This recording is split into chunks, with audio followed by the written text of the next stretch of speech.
He survived secret CIA plots, undercover mafia assassination attempts, and even the threat of nuclear annihilation. The weapons of war must be abolished.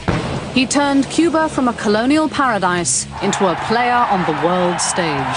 Our troubles in this hemisphere are being generated by Castro's Cuba. This is the story of Fidel Castro, a communist icon who's ruled Cuba for half a century.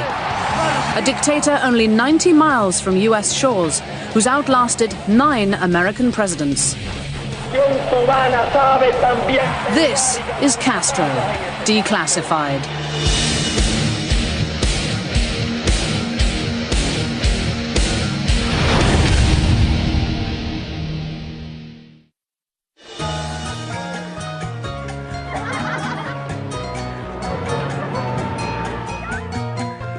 A tropical island paradise spilling with rum, rumba and roulette. This was the Cuba most Americans knew in the 1950s. Glorious beaches, glittering casinos, gambling, music, dancing. In the 50s in Havana, it was wide open. I mean, I had many conversations about my father about what it was like. And you have to understand that it was basically paradise. I mean, anything you wanted, you could get. But just below the surface, the rhythm of revolution was beating. In the urban underground and throughout the Cuban countryside, people were demanding change. The unrest stemmed back to 1898, when Cubans fought to rid themselves of their Spanish colonial masters. But then the United States intervened, committing nearly 20,000 troops to fight for Cuba's independence. An even bigger investment would follow. Cuban sugar, Cuban water, Cuban electricity, Cuban telephones. The entire economic infrastructure of the island gradually was bought up or invested in by American capital. And this, of course, laid the groundwork for a great deal of nationalist sentiment in Cuba. This was the Cuba that Castro grew up in the 1930s and 1940s. Fidel Castro and the young university students who begin to cut their teeth politically and want to create a Cuba for themselves, their nationalism revolves around getting the Americans out. 1952. With corruption in the government rampant, a young Fidel Castro decided to run for Congress under a clean government party banner. But just before Election Day, the self-appointed chief of the military, Fulgencio Batista, cancelled the elections, pushed out the Cuban president Carlos Prios Socorras in a bloodless coup, and took control of the island republic. Corruption increased.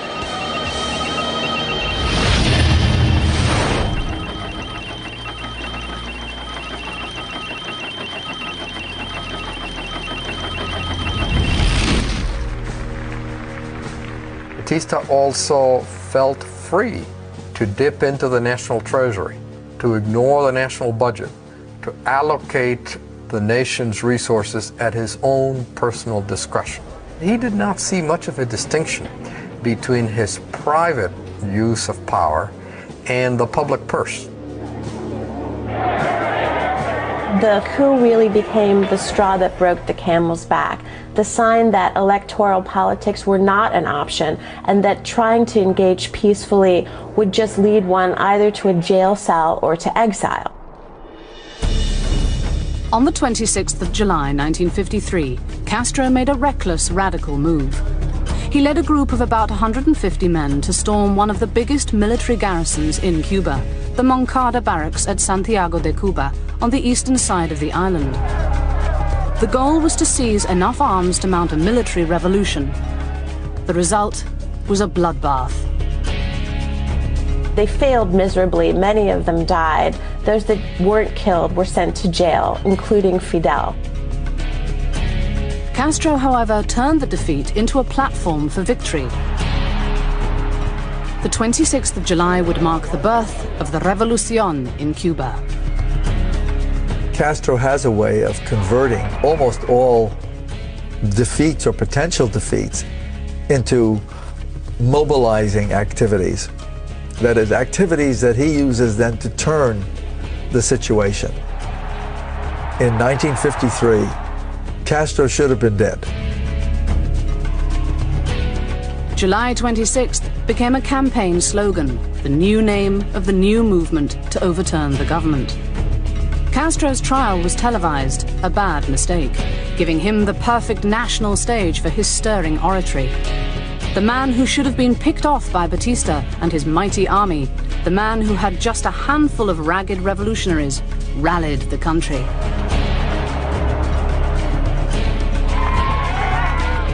He essentially says that he did the right thing, the patriotic thing, the necessary thing, that he was the defender of the Cuban Constitution, that he was the defender of the Republic, because Batista had usurped power in the 1952 election, and that all Cubans should really have followed him if they were patriots. From prison, Castro produced a manuscript of his words, "History will absolve me." With public opinion firmly in his favor, and thanks to pleas from Castro's politically connected family, he and others were released in an amnesty after serving less than 2 years. But informed of Batista's plans to have him killed after his release, Castro fled to Mexico to plot his next move.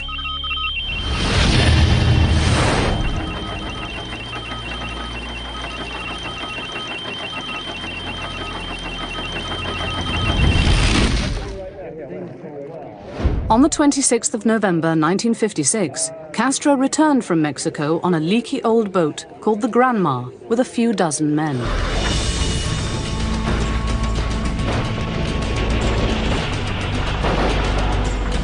On the 2nd of December, they were ambushed by the Cuban army. Most of them were killed outright. Castro survived, and with a handful of others, escaped to the Sierra Maestra Mountains.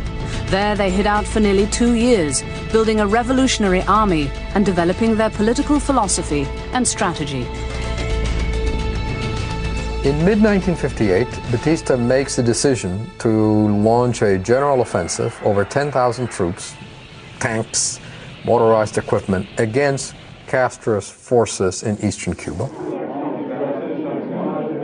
Among the growing band of revolutionaries with Castro in the mountains was a young Argentine destined to become the world's most recognized revolutionary, Ernesto Che Guevara. Castro's forces stood at less than 1,000. Despite the odds, Batista made no inroads. The equipment gets stuck in the mud. It's the middle of the rainy season. These are unprofessional soldiers. The soldiers, many of them, do not want to fight. The general offensive is a disaster. Troops retreat. Many surrender. And from mid-1958 to December, what you see is the armed forces of the Republic of Cuba collapse. Throughout Cuba, people were becoming more and more repulsed by the brutality of the Batista regime. In his attempt to hold on to power, he jailed and killed thousands. The tighter he squeezed, the more his power slipped away. There were lots of acts of violence and sabotage going on. The electrical system was spotty, and streets would be blocked, and there would be shootings, and it was generally not a time to be out and about. New Year's Eve, 1958. In Havana, the roulette wheels were turning and the rum was flowing. Wealthy revelers had no idea what was about to happen. Revolution was knocking at the door. The life they knew was about to come crashing down.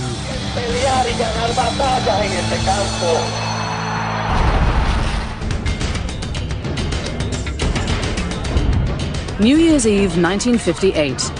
While unsuspecting revelers in Cuban casinos played cards, placed bets, danced and toasted in the new year, on the streets and in the Cuban countryside, revolution was bubbling over. After fighting a guerrilla war for the better part of a decade, Fidel Castro's opportunity had arrived. Like everyone else, President Fulgencio Batista celebrated at midnight, but for him, time had run out. he gathers together on New Year's Eve after an appropriately festive party his buddies, political, military, and other social leaders, fills about 6 airplanes and leaves the country. The nation celebrated. People danced in the streets, filled with hope for a new beginning, a new Cuba. When Batista fled and news spread that he had left the country, Cubans poured out into the street. It was at a time of enormous excitement, happiness, hopefulness. Cubans looked to his departure and to their success at getting him out as a collective victory.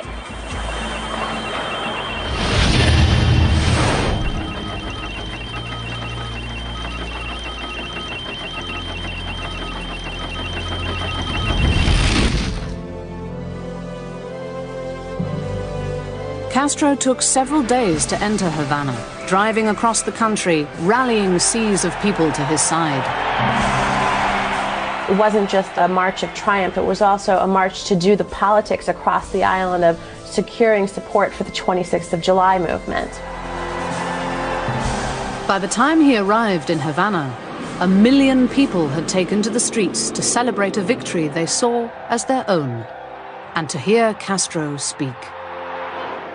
A bunch of white doves land on his shoulder and arm as he's making the speech. Now, for anyone who knows anything about Cuban religion, Santeria, the white dove is a very significant animal. And this immediately is the signal. Fidel is the deliverer, O Batala, as he's called in that language. The deliverer. He is the man who is going to take Cuba from its helpless status and make it into a strong people, a strong nation.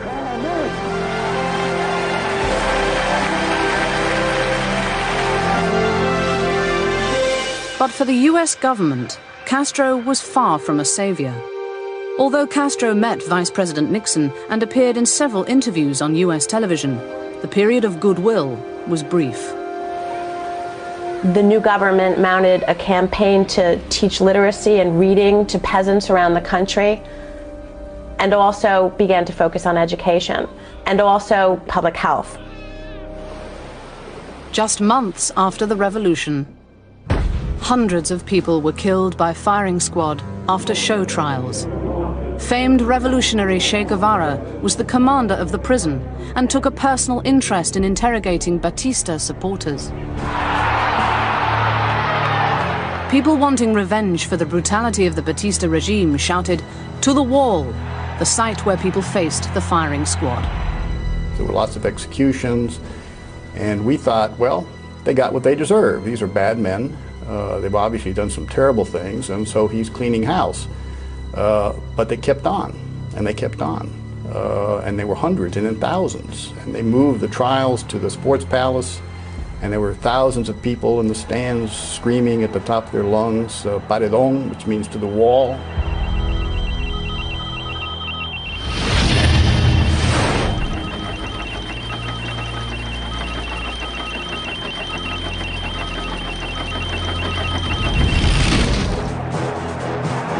Castro's next move was to redistribute land and press on with agrarian reform.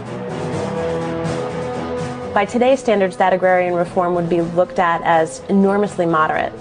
But by the standards of 1959 and the Cold War, the agrarian reform was seen by the United States and by American landowners in Cuba as an enormous threat.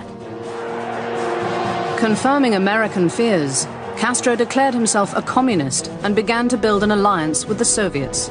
Russia now had a staunch ally just 90 miles from the United States. Over the next couple of years, US operatives devised all manner of secret assassination schemes. And we now know, as a result of declassified materials, that the Eisenhower administration had already been in contact with the mafia about killing him, about assassinating him. Some of the CIA's more bizarre plots included slipping Castro poison pills and exploding cigars, putting powder in his boots to make his beard fall out, and spraying LSD around a radio station where Castro was to speak. The CIA actually was ordered to compile a top-secret history of all these attempts. And that document, over 100 pages, details, chronicles all of these schemes. They range from exploding conch shells to poison cigars to assassination rifles to poison pens. None of these efforts succeeded, but they certainly show the creativity, at least in the laboratory, of the CIA in its multiple efforts to kill Fidel Castro.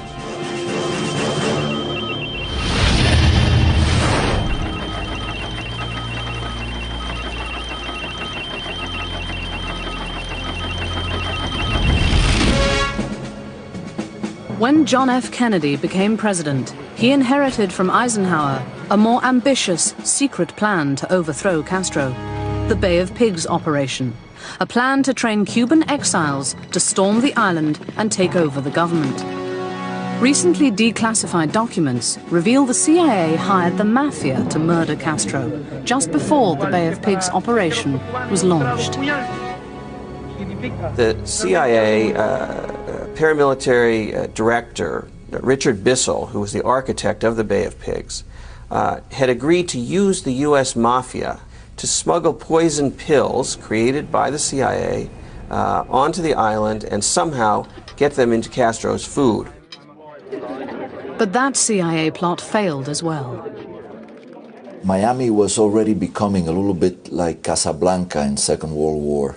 There were all kinds of conspiracies, all kinds of activity against the Cuban Revolution.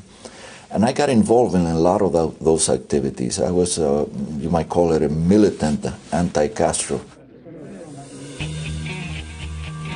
March 1961. In Guatemala, the CIA quietly put together a brigade of about 1,500 civilians and began training them. The United States was preparing an assault on Castro and his government. This time, it was all or nothing. This was war. The American-backed insurgents planned to land at a place known as the Bay of Pigs.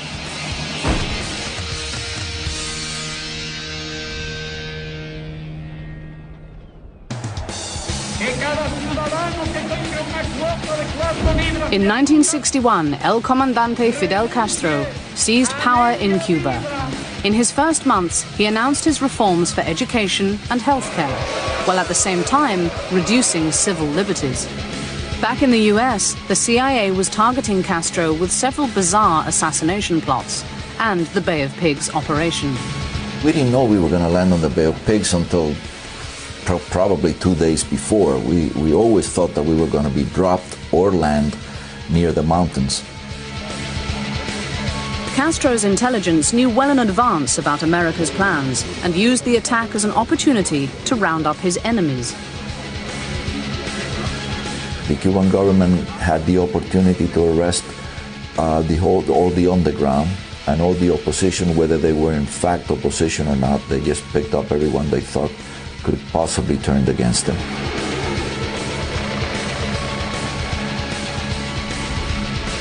From inside Havana, the US attack seemed to be going badly from the start.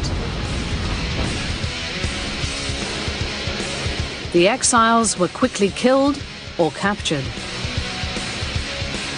I remember telling the militiaman that captured us, I said, okay, give me some water and then shoot me. The exiles were held for 1.5 years. While in prison, they were visited by Castro. And he came very nicely saying, boys, how is the revolution treating you? Almost in a paternal way. He managed to get a good number of us to applaud him for what he was saying. Okay, that showed me that this man had an ability of persuasion that, again, is not common among political leaders. After the Bay of Pigs fiasco, even the CIA's own top-secret report dubbed the operation the perfect failure.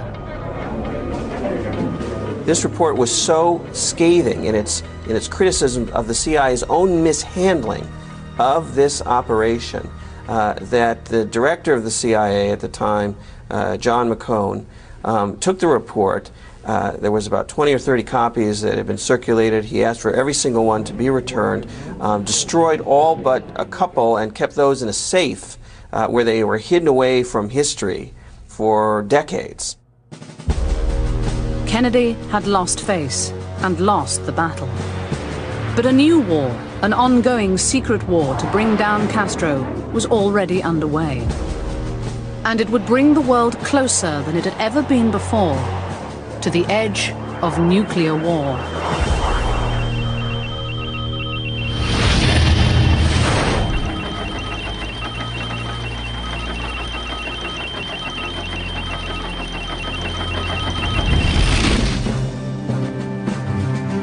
It was not until after the Bay of Pigs and the abysmal failure and humiliation that the administration suffered, and that he suffered personally as a new president, that I think you begin to have a major change, and then it does become an obsession, especially on Robert Kennedy's part. In the aftermath of the Bay of Pigs operation, the president and his brother, Robert Kennedy, the U.S. Attorney General, were more determined than ever to get Castro. The cost of freedom is always high, but Americans have always paid it. He now decided he would really pursue Cuba in a much more ferocious and determined way, and Castro understood that about Kennedy, that the United States doesn't take defeat lightly. The president encouraged his brother to lead what one CIA operative described as an ongoing secret war, Operation Mongoose.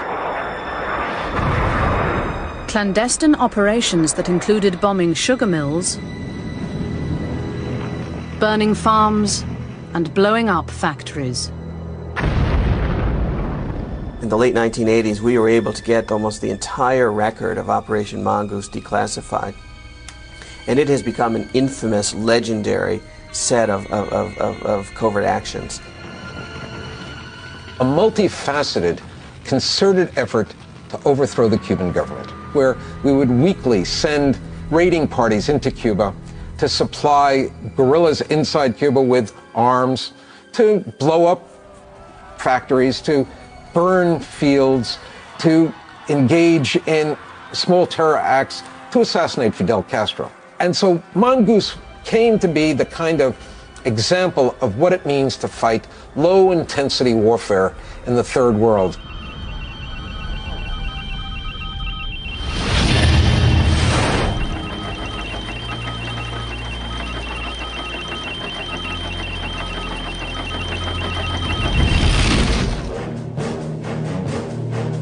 August 1961.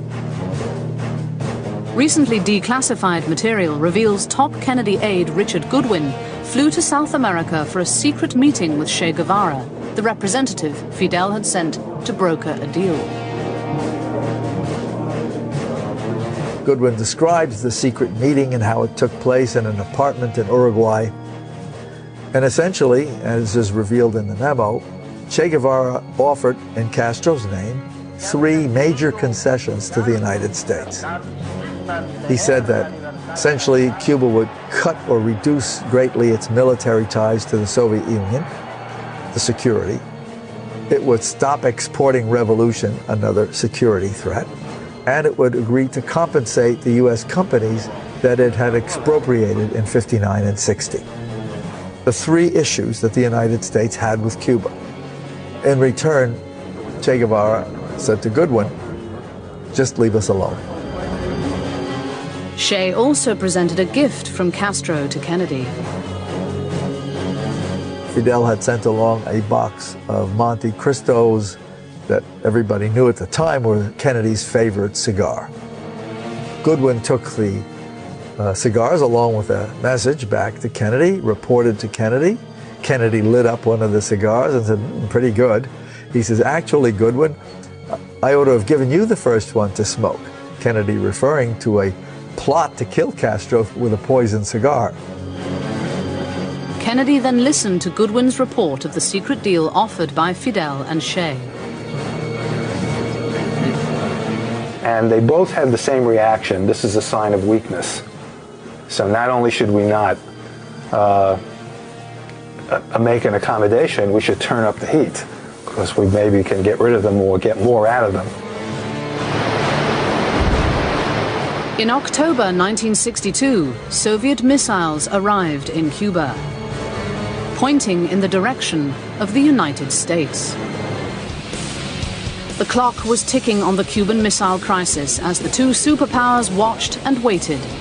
When the US blockaded Cuba, American ships were brought into direct military conflict with Soviet ships and submarines. The world was on the brink of nuclear holocaust. Kennedy met with Joint Chiefs of Staff. They say it's a military threat. We have to go in, we have to knock them out right away or invade. They want both. And Kennedy says that it isn't a military threat. It doesn't really make any difference militarily. He says, what difference does it make if you get blown up by a missile fired from the Soviet Union or one fired from Cuba? In either case, he says they have enough to kill us anyway. He sees it as a political act on Khrushchev's part to appear to change the balance of power. That difference is extremely important during the first week, because most of the people in the room initially favor bombing. Recently released tape recordings made secretly in the White House reveal the tension between President Kennedy and his top military brass.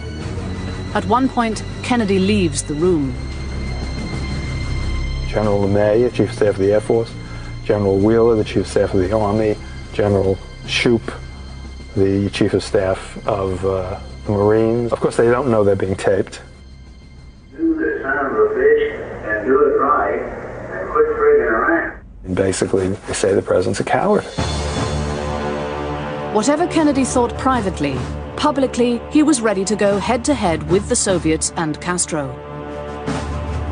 With Soviet missiles just 90 miles from US shores, there was too much at stake.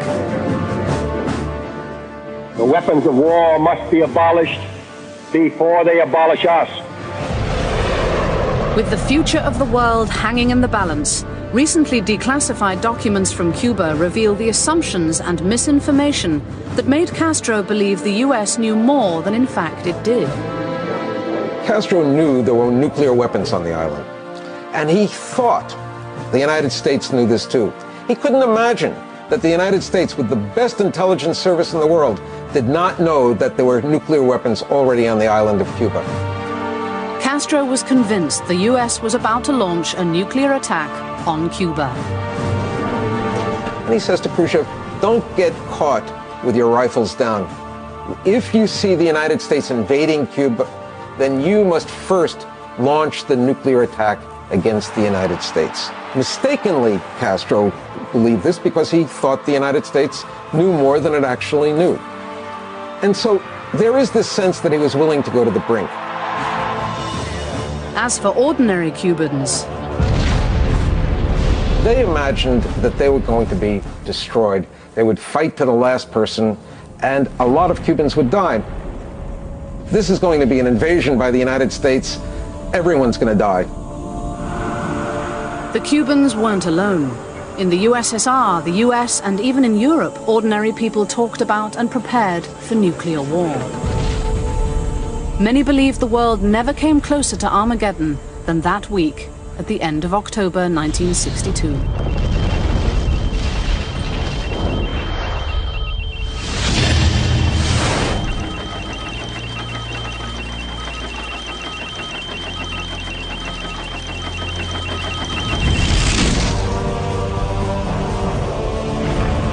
Khrushchev had no intention to start nuclear war. He was at Second World War. He repeated many times that when you're watching movie, documentary, reading stories about war, it is nothing there with realities, because it's much more dirty, much more cruel, much more bloody. Recently declassified Soviet documents indicate they had no desire for war. The Soviets knew that US missiles outnumbered them 10 to 1.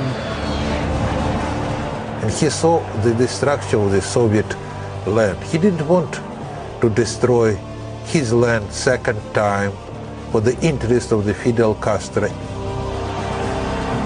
Documents also reveal a rocky relationship between the Soviets and Castro. He became Soviet ally. That bring a huge headache to my father, because there's one simple rule. If you want to be a great country and leader of the great country, you have to protect all your allies, to show to all others that you are strong enough to protect them. On the 26th of October 1962, Castro wrote to Khrushchev saying he expected a US attack was imminent. And he tells Khrushchev, if it's going to be an attack, an invasion, you should launch nuclear weapons first. This horrified Nikita Khrushchev, and it was one of the factors that led Khrushchev to so quickly agree to Kennedy's offer to end the crisis. Khrushchev wrote back to Castro. He says basically, my dear comrade Fidel Castro, I understand your reasons, but I don't agree with you. Launching a nuclear first strike against the United States will not solve anything, but will initiate a thermonuclear world war in which we will all be incinerated. And he very much mentions Cuba. He says Cuba will be burned in the fires of war. It's a very, very dramatically written letter. And though Castro was seen at that point in Moscow as being slightly nuts for wanting to start a nuclear war. On the 28th of October, the two superpowers came to an agreement. The USSR agreed to remove their missiles from Cuba after the US agreed to remove their missiles from Turkey, and the US promised not to invade Cuba. But the idea of assassinating Castro wasn't dead yet.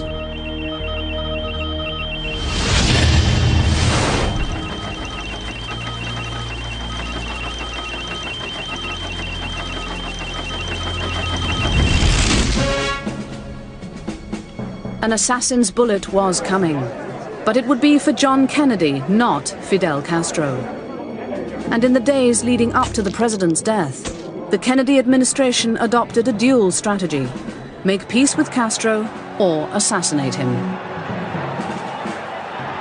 On the day that Kennedy was assassinated in Dallas, his emissary, Jean Daniel, a French reporter, was sitting with Castro in Varadero in Cuba with an agenda that Kennedy had given him to go over with Castro for a rapprochement. As they had begun to discuss the agenda itself, one of Castro's aides interrupted him with the news that Kennedy had just been shot in Dallas.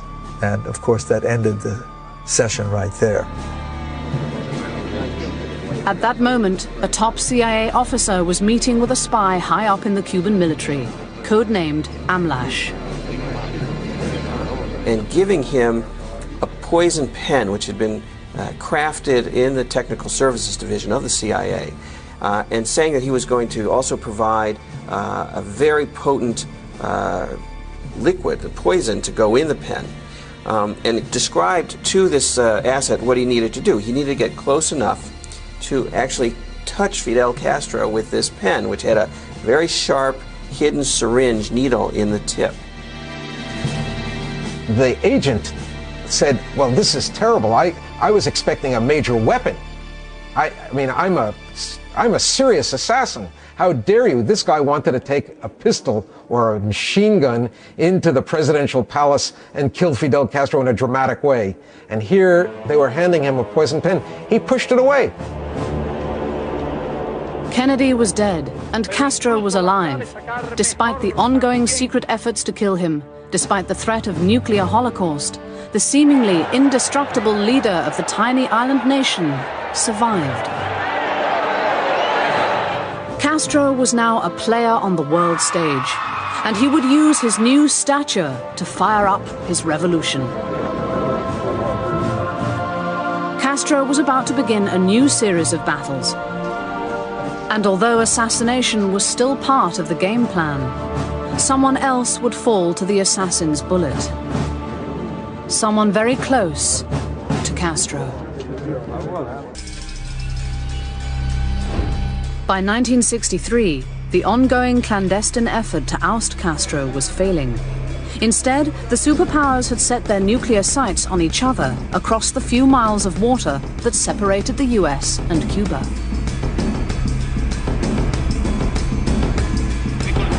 Castro had survived the Cuban Missile Crisis and thrived. As the next few decades proved, despite his enemies, he seemed indestructible.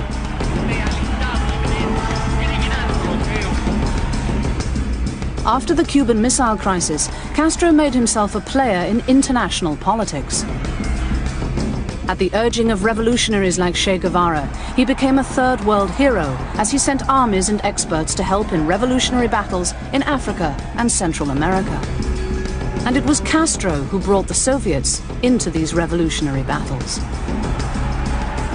Angola was the Cuban initiative, and it was Castro who lured the Soviets in. The Soviets were reluctant to help the Nicaraguan government. It was Castro who got the Soviets to provide armaments for the Sandinistas. Over and over again, it's Castro somehow convincing the Soviets to invest in his projects. I would classify Castro as one of the world's greatest pickpockets.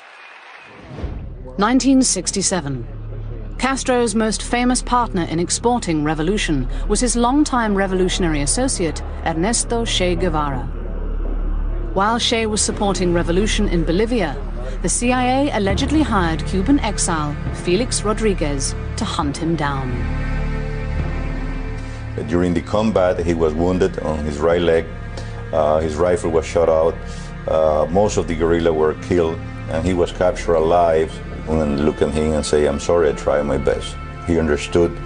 He turned white like a piece of paper, but he said, "It's better this way. I should have never been captured alive." Just before Che was executed, Rodriguez took a last photograph.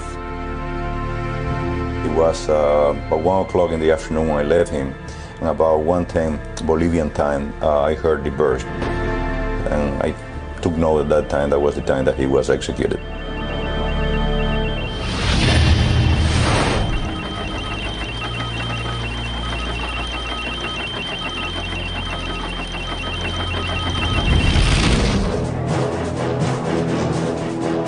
Castro got rid of his enemies by jailing them, killing them, or throwing them off the island. In 1980, a group of Cubans tried to escape the country through the Peruvian embassy. Soon, thousands of people were hammering at the door there to get out of Cuba. As world public opinion started coming down on Castro, he announced that anyone who wanted to leave could leave. It was a smear on the Cuban society that 125,000 people wanted to leave Cuba and run to the United States. And he used this as an opportunity to effectively get rid of people who were dissidents in the island and secure even more power for the Cuban government. On the 15th of April 1980, the boat lift began. Typically turning the situation to his advantage, Castro simply exported his enemies and sent them over to his biggest enemy, the United States. He emptied jails and filled the boats with thousands of people he deemed undesirable. And so one of the ways he's been able to survive is to think one step ahead, to take crises and make them into opportunities for his own survival, to find ways to have his enemies neutralized in the sense of their own power being undermined, their own credibility being undermined. In 1989, Castro was about to take his toughest blow ever and lose his most important ally. The collapse of the Soviet Union led people to think that Castro would soon follow, that Cuba was receiving subsidies from the Soviet Union in terms of higher prices for its sugar than the world market and lower prices for the oil. And when the Soviet Union was no longer this sugar daddy, the sense was that Cuba could not survive. Between 1989 and 1993, the Cuban economy drops by about 1/3. This is a huge collapse in a very short period of time. Hardship affected everyone in the country. It meant that you did not have enough food for yourself and your children. Friends of mine literally shed pounds and looked in terrible physical circumstances. How Castro survived this time was by bringing back the two things he abolished when he first came to power: the US dollar and tourism. Cuba tourism industry was practically non-existent at the end of the 1980s. In 2004, a little over 2 million tourists visited Cuba, so it's a very big change. Foreign direct investment, tourism. Third important change is to allow Cuban Americans to remit dollars to their relatives and friends in Cuba. That, by the beginning of the 21st century, is worth something in the range of $1 billion.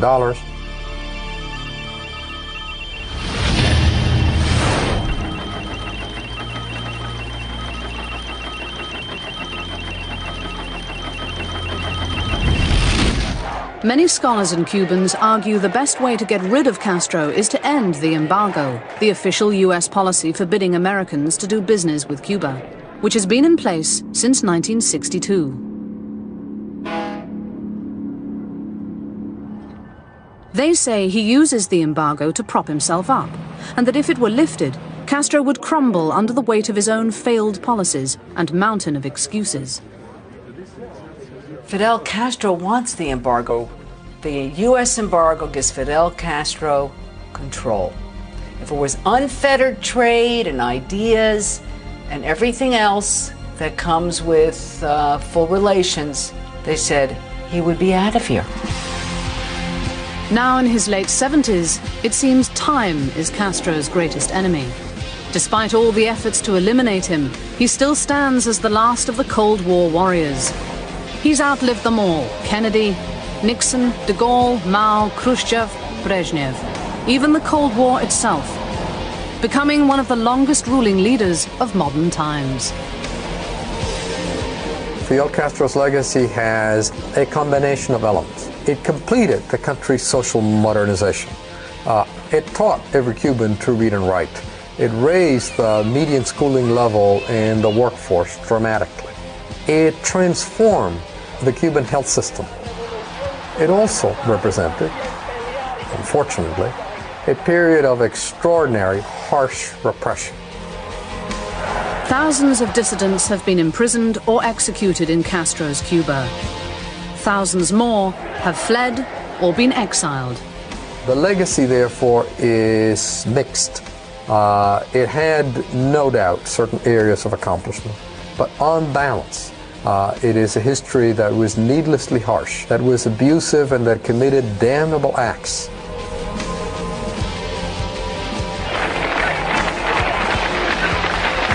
Both enemies and friends acknowledge the prowess of the man who started with a handful of guerrilla rebels, seized power, and held on to it for half a century.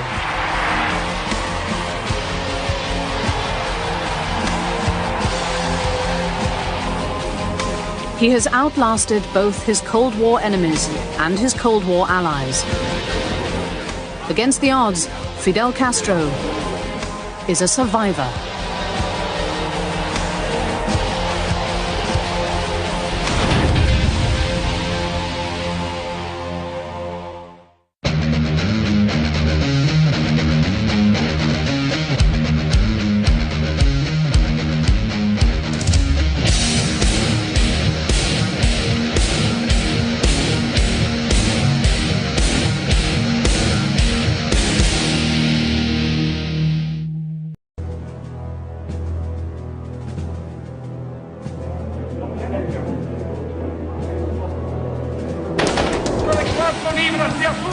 He survived secret CIA plots, undercover mafia assassination attempts, and even the threat of nuclear annihilation. The weapons of war must be abolished. He turned Cuba from a colonial paradise into a player on the world stage. Our troubles in this hemisphere are being generated by Castro's Cuba. This is the story of Fidel Castro, a communist icon who's ruled Cuba for half a century. A dictator only 90 miles from US shores, who's outlasted 9 American presidents. This is Castro Declassified.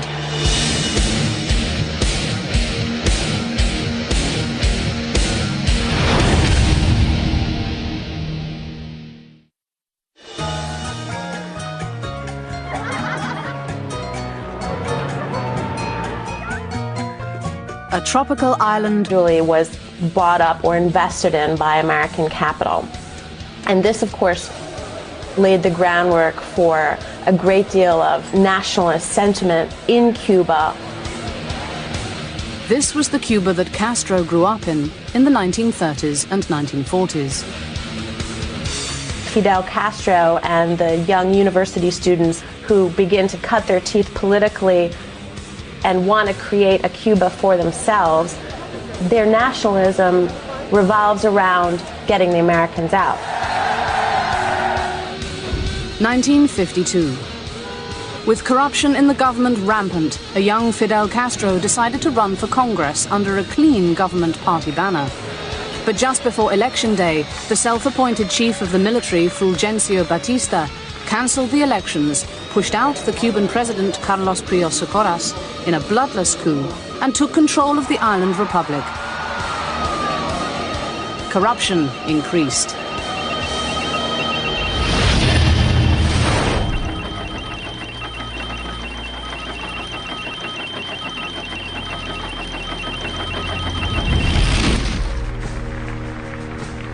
Batista also felt free to dip into the national treasury, to ignore the national budget, to allocate the nation's resources at his own personal discretion. He did not see much of a distinction between his private use of power and the public purse. The coup really became the straw that broke the camel's back, the sign that electoral politics were not an option and that trying to engage peacefully would just lead one either to a jail cell or to exile. On the 26th of July 1953, Castro made a reckless, radical move. He led a group of about 150 men to storm one of the biggest military garrisons in Cuba, the Moncada barracks at Santiago de Cuba, on the eastern side of the island. The goal was to seize enough arms to mount a military revolution. The result, paradise, spilling with rum, rumba, and roulette. This was the Cuba most Americans knew in the 1950s. Glorious beaches, glittering casinos, gambling, music, dancing. In the 50s in Havana, it was wide open. I mean, I had many conversations about my father about what it was like. And you have to understand that it was basically paradise. I mean, anything you wanted, you could get. But just below the surface, the rhythm of revolution was beating. In the urban underground and throughout the Cuban countryside, people were demanding change. The unrest stemmed back to 1898, when Cubans fought to rid themselves of their Spanish colonial masters. But then the United States intervened, committing nearly 20,000 troops to fight for Cuba's independence. An even bigger investment would follow. Cuban sugar, Cuban water, Cuban electricity, Cuban telephones, the entire economic infrastructure of the island gradually was a bloodbath. They failed miserably. Many of them died. Those that weren't killed were sent to jail, including Fidel. Castro, however, turned the defeat into a platform for victory. The 26th of July would mark the birth of the Revolución in Cuba. Castro has a way of converting almost all defeats or potential defeats into mobilizing activities. That is, activities that he uses then to turn the situation. In 1953, Castro should have been dead. July 26th became a campaign slogan, the new name of the new movement to overturn the government. Castro's trial was televised, a bad mistake, giving him the perfect national stage for his stirring oratory. The man who should have been picked off by Batista and his mighty army, the man who had just a handful of ragged revolutionaries, rallied the country.